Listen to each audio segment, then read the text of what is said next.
Okay, so this is Imagine Peace. I'm wearing a Pink Floyd shirt right now. I think it's a Dark Side of the Moon shirt.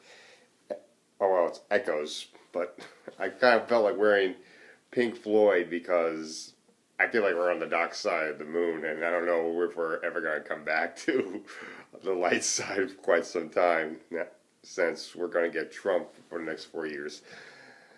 And I want to talk about something I did a couple weeks ago, which I know I'm on the late train for doing this, which is unregistering from the Democratic Party completely. This was supposed to be something that everybody was going to be doing once the Democratic primary was done.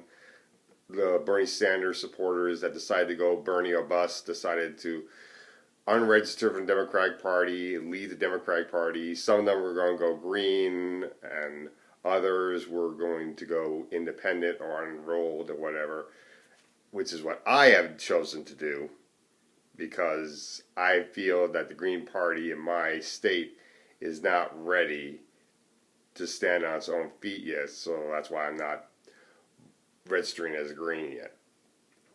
But I am really happy that I am no longer registered as a Democrat.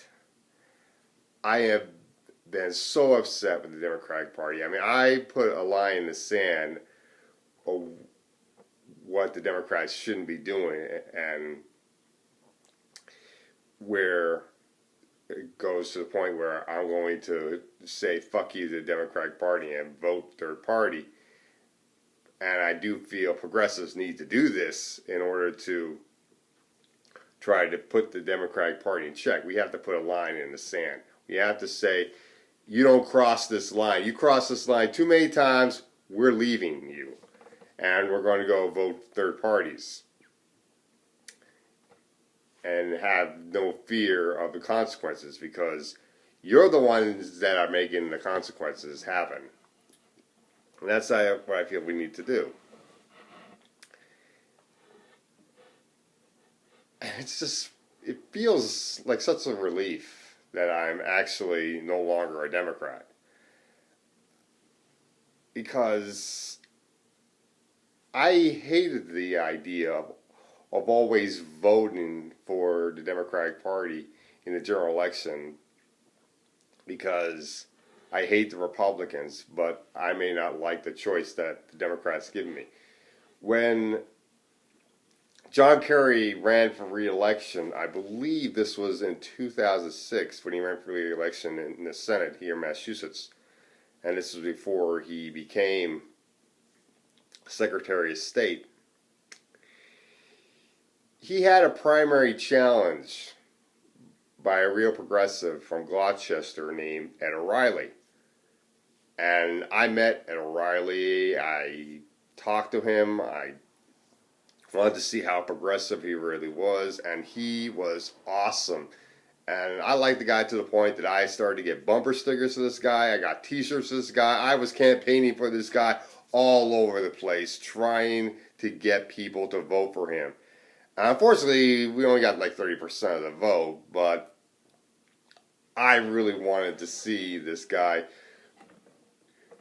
give John Kerry a run for his money. And I knew that John Kerry was going to win because too many people in Massachusetts are way too sheepish. And they don't just draw the line with Democrats. They just say, oh, I'm a Democrat. I live in Massachusetts. I'm going to vote for the Democrats.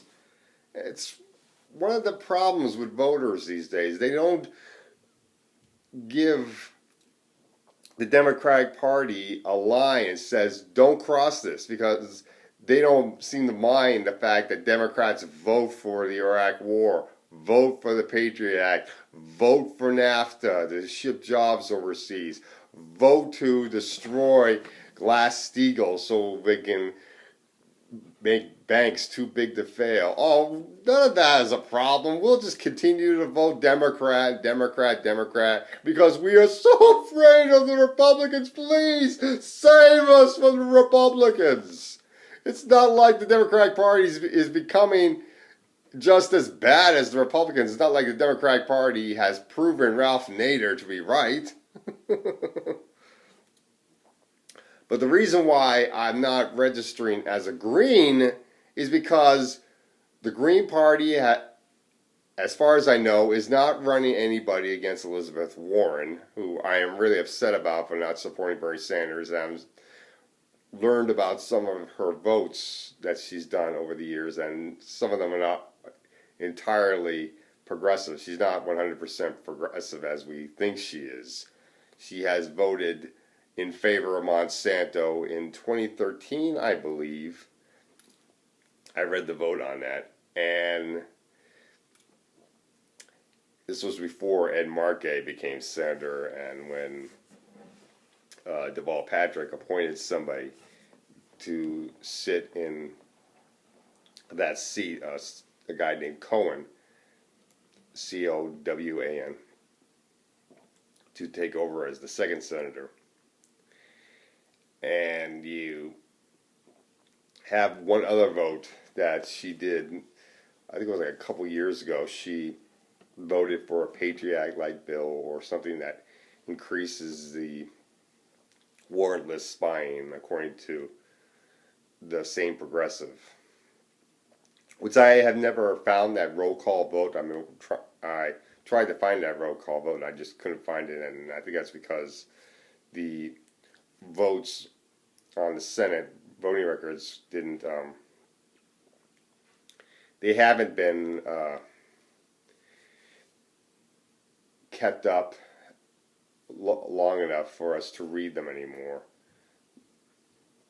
Now, once the year is up, you're no longer able to read the votes from last year. They quickly change it over, and now you can only read the votes that are current, which that kind of sucks, because I like reading the votes from the past in case I want to just check up and read what I missed that may have happened last year. That kind of sucks.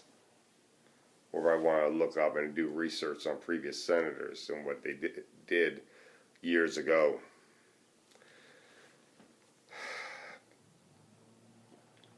But we need more third-party candidates to run if the third party wants to actually be more relevant, and the third party needs to get ranked choice voting in every state. So until ranked choice voting comes here in Massachusetts as a ballot question, that's another thing that's going to prevent me from registering as a Green.